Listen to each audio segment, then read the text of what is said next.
Vamos à palavra de Deus? Abra sua Bíblia no Evangelho segundo escreveu Lucas. Evangelho de Jesus Cristo segundo escreveu Lucas. O doutor Lucas, médico, letrado, um repórter investigativo de primeira, que ouviu os relatos e escreveu com muita clareza, com muita prudência e com muita inspiração do Espírito Santo.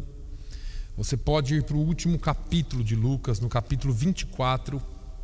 Confesso para os irmãos que eu trabalhei tanto numa mensagem essa semana. E hoje de manhã, mais uma vez, ela não caiu. Está guardado, um dia eu vou usar. Mas hoje meu coração de manhã ferveu com essa palavra. E eu gostaria de falar com os irmãos um pouquinho sobre esta palavra. A partir do versículo 13, do capítulo 24 de Lucas, diz assim: E eis que no mesmo dia iam dois deles para uma aldeia que distava de Jerusalém 60 estádios, cujo nome era Emaús, e iam falando entre si de tudo aquilo que havia sucedido. E aconteceu que, indo eles falando entre si e fazendo perguntas um ao outro, o mesmo Jesus se aproximou e ia com eles. Mas os olhos deles estavam como que fechados para que o não conhecessem. E ele lhes disse: Que palavras são essas que caminhando trocais entre vós, e por que estáis tristes? E respondendo um, cujo nome era Cleopas, disse-lhe: És tu só peregrino em Jerusalém, e não sabes as coisas que nela têm sucedido nestes dias? E ele lhes perguntou: Quais? E eles lhes disseram: As que dizem respeito a Jesus, o Nazareno, que foi um profeta, poderoso em obras e palavras diante de Deus e de todo o povo. E como os principais dos sacerdotes e os nossos príncipes o entregaram à condenação de morte e o crucificaram. E nós esperávamos que fosse ele o que remisse Israel, mas agora com tudo isso, e já hoje o terceiro dia desde que essas coisas aconteceram. É verdade que também algumas mulheres dentre nós nos maravilharam, as quais de madrugada foram ao sepulcro, e não achando o seu corpo, voltaram dizendo que também tinham visto uma visão de anjos que dizem que ele vive. E alguns dos que estavam conosco foram ao sepulcro e acharam ser assim como as mulheres haviam dito, porém não ouviram. E ele lhes disse: Ó nécios e tardos de coração, para crer tudo o que os profetas disseram. Porventura não convinha que o Cristo padecesse essas coisas e entrasse na sua glória? E começando por Moisés e por todos os profetas, explicava-lhes o que dele se achava em todas as Escrituras. E chegaram à aldeia para onde iam. E ele fez como quem ia para mais longe. E eles o constrangeram, dizendo: Fica conosco, porque já é tarde e já declinou o dia. E entrou para ficar com eles. E aconteceu que, estando com eles à mesa, tomando o pão, o abençoou, e partiu-o e lhe deu. Abriram-se-lhe então os olhos e o conheceram. E ele desapareceu-lhes. E disseram um para o outro: Porventura não ardia em nós o nosso coração, quando pelo caminho nos falava e quando nos abria as Escrituras? E na mesma hora, levantando-se, voltaram para Jerusalém, e acharam congregados os 11 e os que estavam com eles, os quais diziam: Ressuscitou verdadeiramente o Senhor, e já apareceu a Simão. E eles lhes contaram o que lhes acontecera no caminho, e como deles foi conhecido no partir do pão. Amém. Meus irmãos, essa palavra ela é muito conhecida, nós já falamos sobre essa palavra aqui, mas cada vez que eu passo por ela, cada vez que Deus fala comigo através dessa palavra, meu coração arde. É interessante que essa palavra começa eis que no mesmo dia. Que mesmo dia? Que dia foi esse? Que dia que foi que Jesus, que a palavra de Deus está falando aqui? Esse foi o dia do domingo. Jesus havia sido morto e sepultado na sexta-feira. O sábado é aquele dia que ninguém fala nada, ninguém diz nada, é o sábado do silêncio, é o sábado onde todos estão encorujados, né? Como dizia lá no interior, todos estão encolhidos, com medo, ninguém sabe o que vai acontecer. É muito interessante que nessa palavra que nós lemos agora, mostra como eles se comportaram no sábado. Porque até a sexta-feira, eles criam que Jesus era o Messias, que Jesus era o Cristo, que Jesus seria aquele que redimiria a Israel das mãos dos romanos.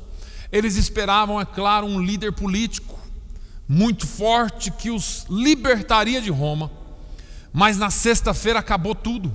E eles declaram isso aqui para o próprio Jesus. Ele disse: olha, só você é estrangeiro? Você não sabe o que aconteceu aqui? Os acontecimentos que aconteceram em Jerusalém? E Jesus diz: quais acontecimentos? E eles falam as coisas que dizem respeito a Jesus, o Nazareno.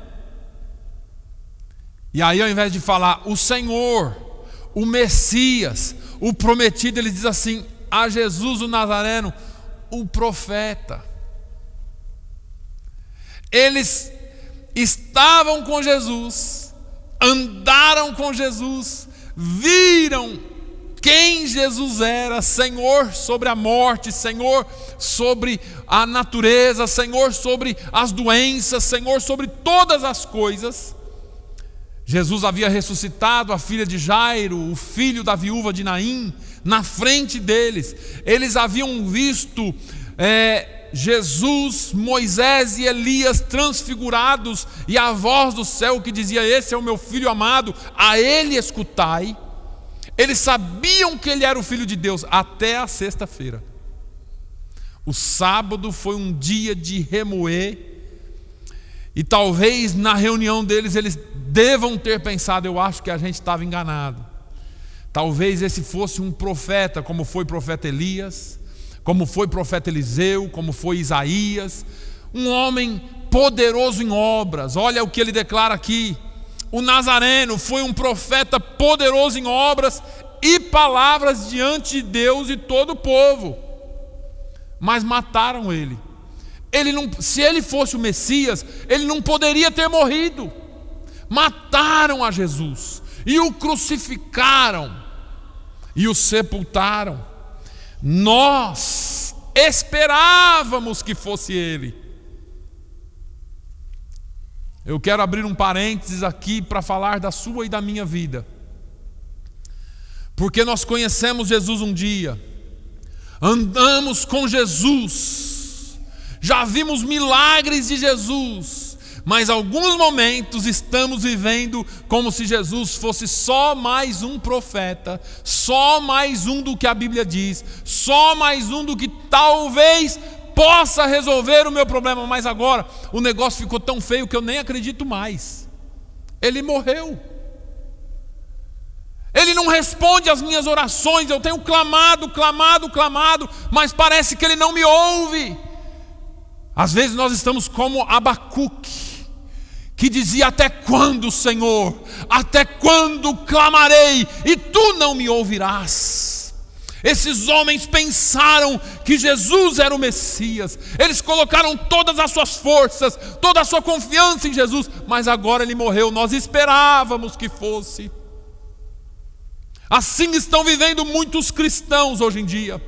Se declaram cristãos, não importa a religião ou a placa, se declaram cristãos, mas quando o problema vem, quando a pandemia chega, nós não acreditamos e não cremos que Ele é o remidor de Israel mais, nós não cremos que Ele é o Senhor sobre todas as coisas mais, nós só cremos que Jesus, talvez Ele vai ouvir, talvez Ele não vai ouvir. Às vezes eu já ouvi gente me perguntando, mas Ele me ouve mesmo? Às vezes parece que Ele está tão distante. Às vezes parece que Ele está tão distante de nós, da igreja, porque nós buscamos aos domingos, e às vezes nós não achamos. E aí eles começam a dizer assim: agora a gente não sabe o que fazer. Eles estavam tão desanimados que eles ficaram o sábado em Jerusalém. No domingo, talvez pela manhã, eles levantaram, olharam para os outros discípulos e disseram assim: rapaz, nós vamos embora. Acho que acabou, né? Acabou a brincadeira de seguir o mestre, né? O grande rabi da Galileia. E aí chegam algumas mulheres. Pessoal, o que foi que aconteceu? Nós estivemos no túmulo de Jesus. Sério? E aí? Ele não está mais lá. Mas roubaram o corpo dele? Não. 2 varões iluminados, brancos como a alva neve, apareceram para nós e perguntaram: por que vocês buscam entre os mortos aquele que vive? E eles ficaram espantados e eles disseram assim: olha, nessa caminhada que eles estão indo e Jesus se aproxima deles, a Bíblia diz que os olhos deles estavam tampados. Eles dizem assim: olha, até que umas mulheres lá falaram para a gente que ele está vivo. Elas estiveram no sepulcro, sabe? E não viram o corpo, e apareceram 2 varões lá para elas e falaram para elas que ele está vivo. Mas alguns de nós fomos lá até e olhamos, não vimos ele, o sepulcro está vazio. E aí começa um diálogo ou um monólogo muito forte que nós deveríamos entender. A palavra de Deus diz que o meu povo está sendo destruído porque lhe falta o conhecimento. Jesus disse: errais por não conhecer as Escrituras e nem o poder de Deus.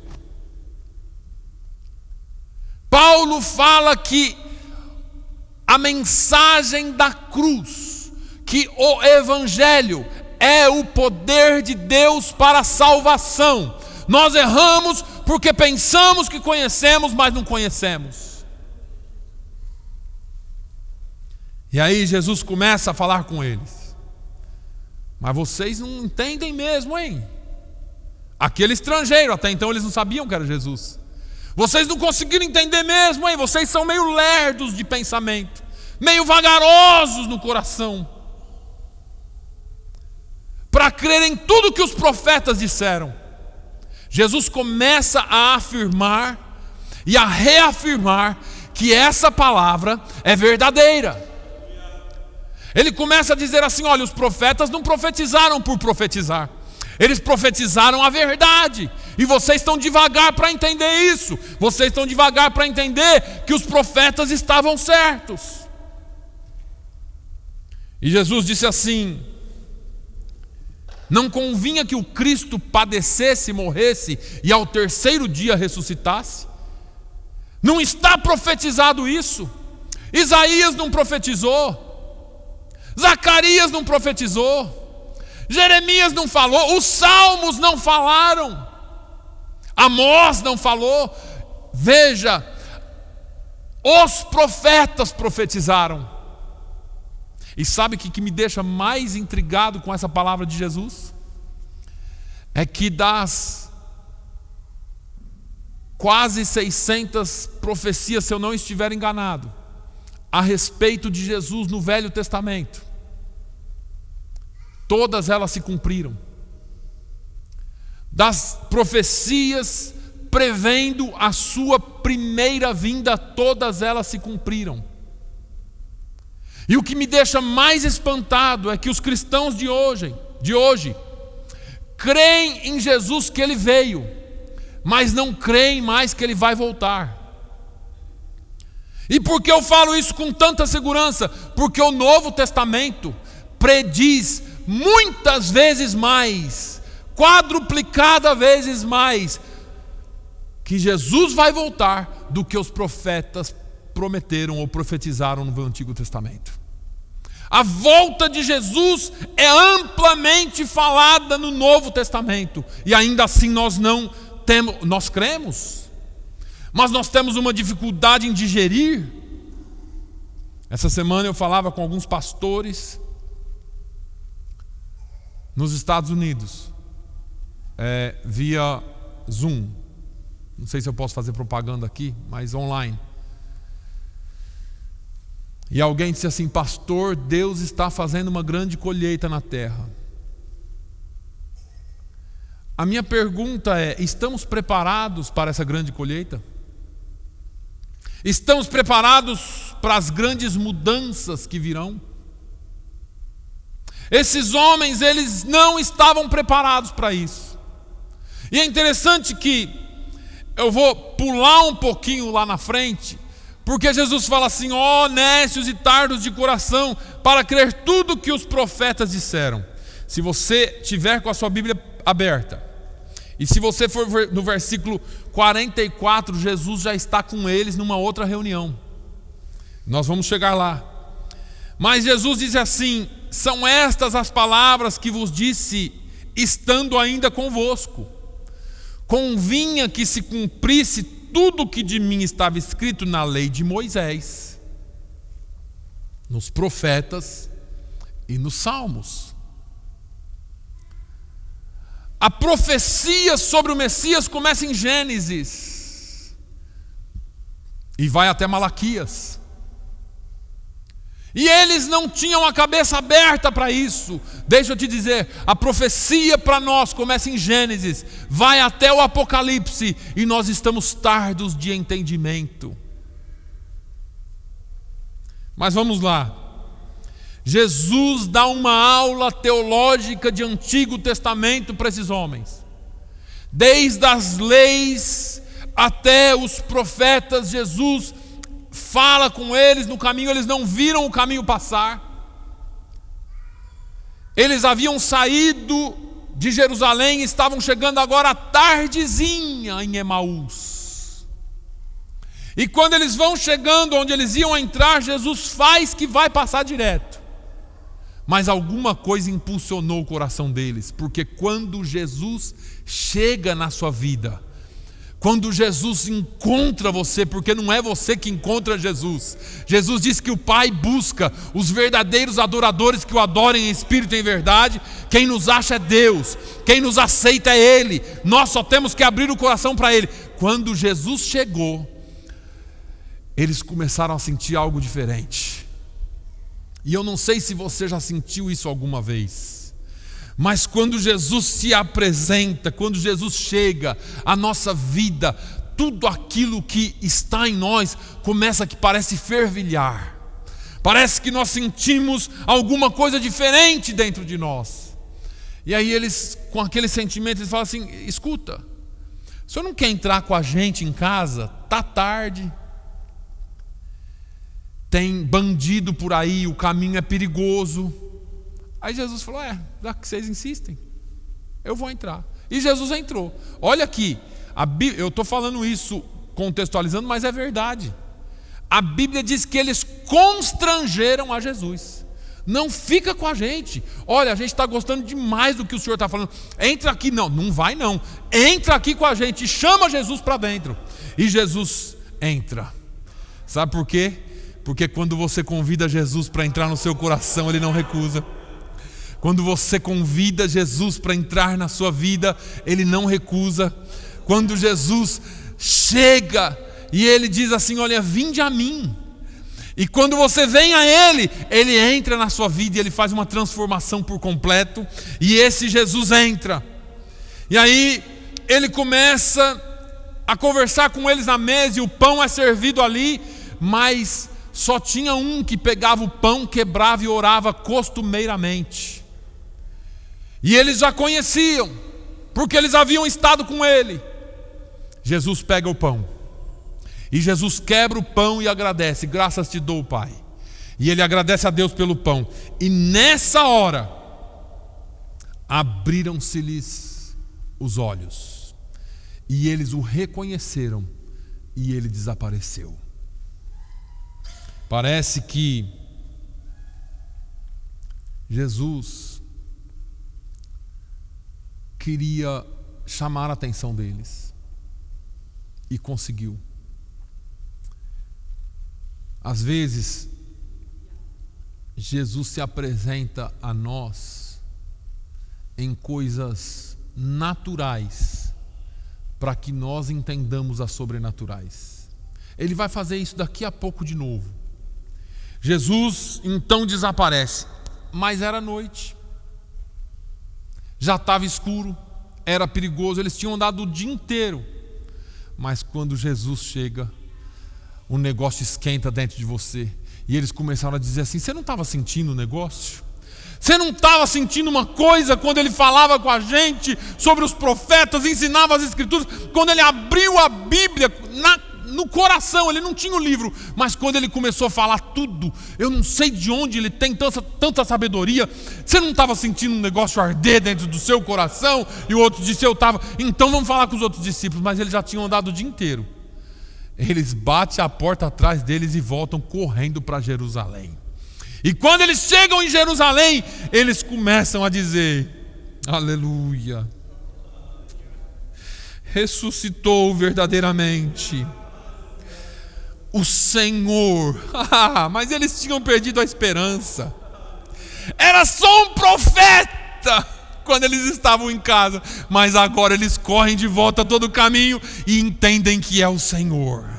O Senhor já se apresentou a Simão. Eles creram uma vez mais.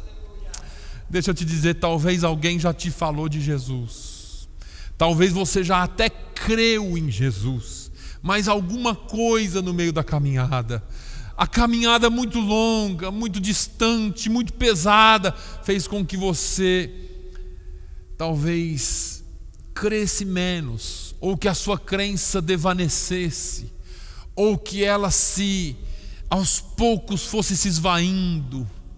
Mas quando Jesus chega e se apresenta a você como Senhor, você não tem como ficar de boca fechada. E eles lhes contaram tudo o que lhes aconteceram no caminho e como deles foi conhecido no partir do pão. Isso, irmãos, eu quero crer que foi a noite inteira. Foi uma correria de volta para Jerusalém. E aí, enquanto eles estão lá, nos versículos 36 em diante, conversando sobre Jesus, porque agora acabou o sono, acabou o cansaço, acabou tudo. Jesus chegou, a palavra de Deus diz que aqueles que esperam no Senhor renovam as suas forças. Cantamos aqui hoje, e como águias sobem. E aí, ele disse: paz seja convosco. Jesus chegou no meio da conversa. Eles estavam falando dele. Você já chegou em alguma conversa onde alguém está falando de você? Bem ou mal, não é? Se for bem, você entra, brinca. Se for mal, fica todo mundo sem graça. Mas aqui, quando Jesus chega, eles estavam falando de tudo que havia acontecido, porque os olhos se abriram. Não, você lembra disso? E eu acho que eles começaram a voltar lá. Você lembra da mesa que ele falou isso? Você lembra aquele dia que ele curou esse? E eu acho que eles ficaram conversando tanto. Às vezes eu me pego pensando o que eles estavam falando de Jesus. E Jesus chega e fala: paz seja convosco. Aí o negócio ficou estreito. Como que um morto aparece no meio da sala? E tem mais, era só discípulo próximo. Nós costumamos chamar essa reunião de reunião apostólica. Só tinha o povo que tinha andado com Jesus ali. Dizia que conhecia Jesus, achava que conhecia Jesus, mas quando Jesus vem em glória, ele nos surpreende. Eles ficaram todos atônitos. espantados e atemorizados, pensavam que viam algum espírito. E Jesus fala para eles: por que estáis perturbados? E por que sobem tais pensamentos no vosso coração? Irmãos, quando Deus se apresenta para nós, quando Jesus se apresenta para nós, às vezes é confuso mesmo, às vezes dá medo mesmo, às vezes nós não sabemos como lidar com as coisas mesmo, porque nós estamos tão acostumados com a religião que quando Jesus chega, Ele quebra tudo isso. Jesus não é religião. Jesus é Deus, Ele é amor, Ele é paz, Ele é gozo. E aí Ele fala: olha as minhas mãos, olha para os meus pés, olha e vê que eu sou eu mesmo, tocai-me, vede. Pois um espírito não tem carne nem ossos, como vedes que eu tenho. E dizendo isso, mostrou-lhes as mãos e os pés. E eles ainda não creram. Irmão, ser humano é incrédulo demais. E crente é pior ainda. Porque nós falamos que cremos, nós falamos que andamos, nós falamos que fazemos, mas às vezes nós não cremos. Custa muito para crer. E aí Jesus ele usa uma outra coisa natural para provar o sobrenatural. Tem comida aí? Por isso que quando eu chego na casa do povo, a primeira coisa que eu pergunto é se tem comida. Estou brincando. Tem comida? Tem alguma coisa de comer? E eles disseram: tem sim, Jesus. E Jesus pega peixe assado, um favo de mel e come diante deles. Como que um espírito come peixe assado e favo de mel? Jesus estava provando ali com todas as letras que Ele é Deus, que Ele havia ressuscitado e que Ele estava entre eles. E aí Jesus mais uma vez Ele prega a palavra para eles, mostra salmos, leis, profetas, e Ele fala uma palavra aqui que eu quero encerrar essa pregação hoje para você entender. Ele diz assim: assim está escrito, versículo 46: e assim convinha que o Cristo padecesse e ao terceiro dia ressuscitasse dos mortos, e em seu nome, no nome de Jesus, se pregasse o arrependimento e a remissão dos pecados em todas as nações. Deixa eu dizer uma coisa para você. Jesus disse um dia que o Espírito Santo, o papel principal dele é convencer o homem do pecado, da justiça e do juízo. Paulo fala aos Romanos que todos nós pecamos e destituídos estamos da glória de Deus. Ele diz que o salário do pecado é a morte. E morte na Bíblia é a morte espiritual, é a separação eterna de Deus. É você não ter direito, depois da morte, de estar com Deus. É você não ter direito à vida eterna. O Espírito Santo vem convencer você do seu pecado, porque a Bíblia diz que todos nós pecamos. Não há um justo sequer. Mas Jesus, Ele se apresenta. A Bíblia diz ainda, Paulo vai dizer ainda aos Romanos, que Deus estava nele, em Jesus, reconciliando consigo o mundo. Um dia nós nos separamos de Deus. Um dia o pecado nos separou de Deus. Isaías 59:1 diz que os ouvidos do Senhor não estão surdos e nem os seus olhos fechados, para que Ele não possa nem ver e nem ouvir, mas os nossos pecados e iniquidades fazem separação entre nós e o nosso Deus. É como um abismo que existe, criado pelo pecado. Mas Jesus veio Jesus fala em João, capítulo 3 e versículo 16, que Deus amou o mundo de tal maneira que deu o seu Filho unigênito, para que todo aquele que nele crê, e esse crer não é só de acreditar, é de obedecer, é de seguir, é de caminhar nos seus passos, não pereça, mas tenha a vida eterna.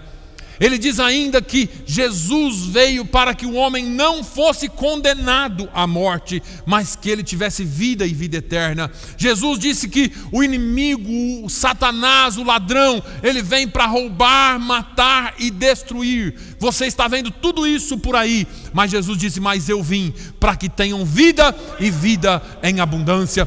Esse é o Evangelho. Mas como que eu posso, se todos pecaram, se todos destituídos estão da glória de Deus, se não há como nenhum homem? Jesus um dia pergunta: quem poderá salvar-se? Ou melhor, os discípulos perguntam a Jesus: quem poderá salvar-se? Ninguém pode se salvar. Mas Jesus veio por isso. Hebreus diz que sem derramamento de sangue não há remissão de pecados. A Bíblia diz que eu e você não tínhamos condições nenhumas de salvar-nos a nós mesmos, e não temos. Mas um dia Jesus vem caminhando em direção ao Rio Jordão, onde João Batista estava batizando algumas pessoas. E João ergue a cabeça, vê Jesus vindo à distância. Ele chama a atenção do grupo que estava com ele e diz assim: olha lá, eis aí o Cordeiro de Deus que tira o pecado do mundo. Quando Jesus morreu na cruz do Calvário, ele morreu no meu e no seu lugar. Isaías 53 diz que pelas suas pisaduras, pelos seus ferimentos, eu e você fomos sarados. Ele diz que o castigo que nos traz a paz estava sobre Jesus, e sim, pelos seus ferimentos nós fomos sarados. Jesus veio para que tivéssemos vida e vida em abundância. Ele fala para que no nome de Jesus se pregasse o arrependimento. João Batista veio como precursor e disse: ó geração ímpia, arrependei-vos. Quando Jesus vem, ele fala a mesma coisa, ele diz: arrependei-vos, porque vos é chegado o reino de Deus.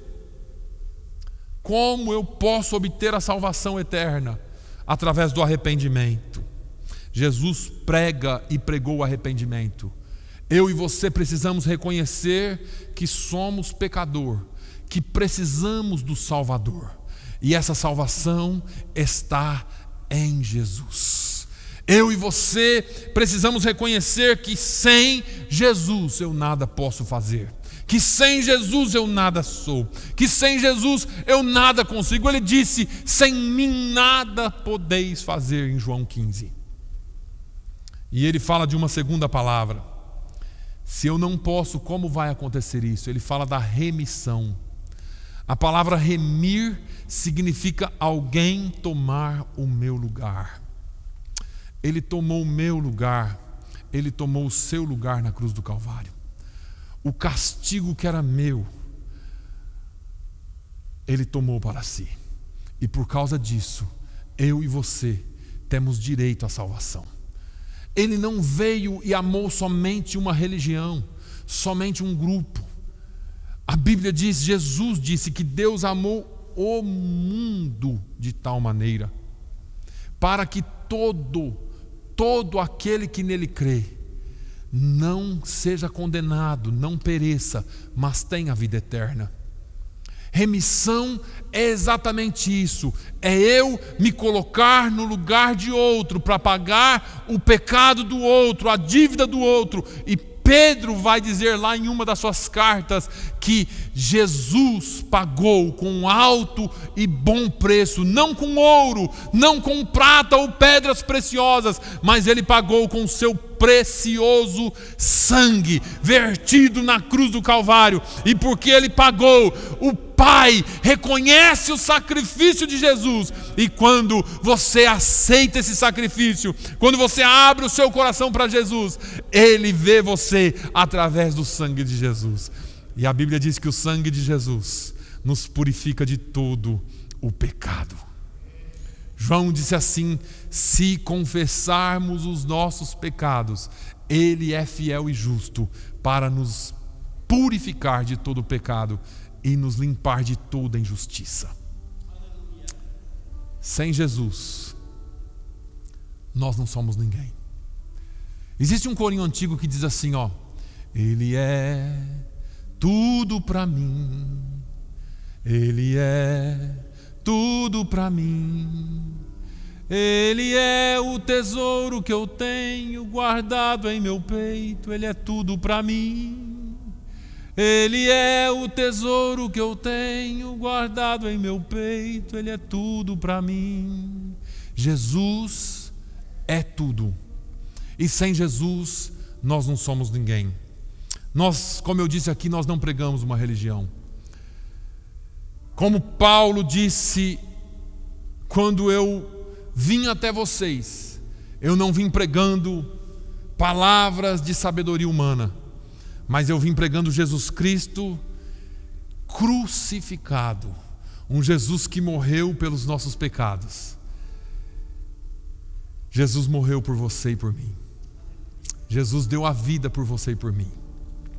Não importa o quão pecador você se sinta, o quão sujo você se sinta, ou o quão bom você se ache, todos nós pecamos e carecemos da graça de Deus, necessitamos dela para sermos salvos.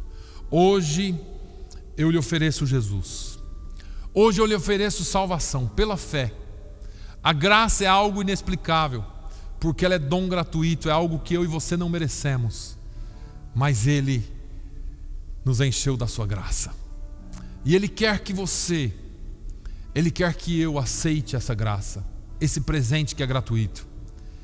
Se você, onde você estiver, aqui ou em qualquer lugar dos Estados Unidos, do Brasil, do Portugal ou do mundo nos assistindo, e você quiser aceitar Jesus como seu Salvador, a palavra de Deus diz que se com a tua boca confessares publicamente a Jesus e no teu coração aceitares, serás salvo. É uma questão de você fazer público a sua decisão e de você concordar em seu coração que a partir de hoje Jesus é Senhor sobre a sua vida e Ele vai dirigir os seus passos. Se você quiser fazê-lo, basta você fechar os seus olhos agora e fazer essa oração comigo. Pai, eu sei que eu sou pecador. Eu sei que eu preciso do Salvador. E eu sei que por mim mesmo eu não posso me salvar. Eu sei que eu preciso de Ti. Eu ouvi a palavra da salvação e eu me arrependo dos meus pecados. Eu ouvi a palavra da remissão e eu quero, Senhor, Te pedir que tome o meu lugar como o Senhor já o fez na cruz do Calvário. Ó Deus, eu confesso a minha falha, o meu pecado. Te peço perdão. Te peço que escreva o meu nome no livro da vida e me dê uma nova vida. No nome de Jesus. Amém. A palavra de Deus diz que se alguém está em Cristo, nova criatura é. As coisas antigas se passaram e eis que tudo se fez novo. Que Deus abençoe a sua vida. Se você orou essa oração comigo, creia que você é salvo. Se você fez aqui presente, você pode falar comigo depois. E se você fez aí, onde você estiver, procure uma das nossas igrejas, Assembleias de Deus, em qualquer lugar do mundo, qualquer lugar, na cidade que você estiver. Fale com o pastor e ele vai te direcionar pelo caminho. Se você não tem uma Assembleia de Deus, ou se não é da sua preferência, procure uma igreja evangélica que pregue a palavra de Deus, esta palavra, com responsabilidade. Tem igrejas, muitas igrejas. A igreja do Senhor não tem nome. A igreja do Senhor só Ele conhece, mas essa palavra tem que ser o guia. E você será discipulado, você será colocado no caminho pelo pastor ou pelo grupo de discipulados da igreja. E você com certeza é nova criatura. Creia na salvação. Jesus morreu em nosso lugar para nos salvar. Que Deus abençoe a sua vida. Vamos orar para terminar. Pai, uma vez mais eu te louvo. Agradeço, Senhor, pela oportunidade de estar aqui e pregar o arrependimento e a remissão de pecados. E peço-te, ó Deus, que nos acompanhe, nos leve em paz, sare os que estão enfermos, ó Deus. Visite vidas agora, a vida da família do pastor Genésio, Senhor, que está na glória contigo. A vida, Senhor, da família da Damares, minha prima, Senhor, que passou para o Senhor nessa semana. Pai, visite também a vida do pastor Alcir, da sua esposa, que estão enfermos nesta hora. O pastor Cássio, a sua esposa. O pastor Davi Moreno, a sua esposa. Muitas outras famílias, ó Deus, que nós conhecemos e não sabemos nomear agora. Mas visite, Senhor. Visita a nossa cidade, trazendo salvação, trazendo graça. Em o nome de Jesus, leva-nos em paz e proteja-nos debaixo das tuas mãos, ó Deus. Prepara-nos, ó Deus, para encontrarmos contigo. Seja hoje ou seja no dia da tua vinda, que o Senhor nos prepare e estejamos prontos para encontrar-nos com o Senhor nosso Deus. No nome de Jesus. Amém. Que o amor de Deus, a graça do nosso Senhor e Salvador Jesus Cristo, a comunhão e as consolações do Espírito Santo seja sobre todo o povo de Deus, hoje e sempre. Todos digam amém. Deus abençoe a sua vida.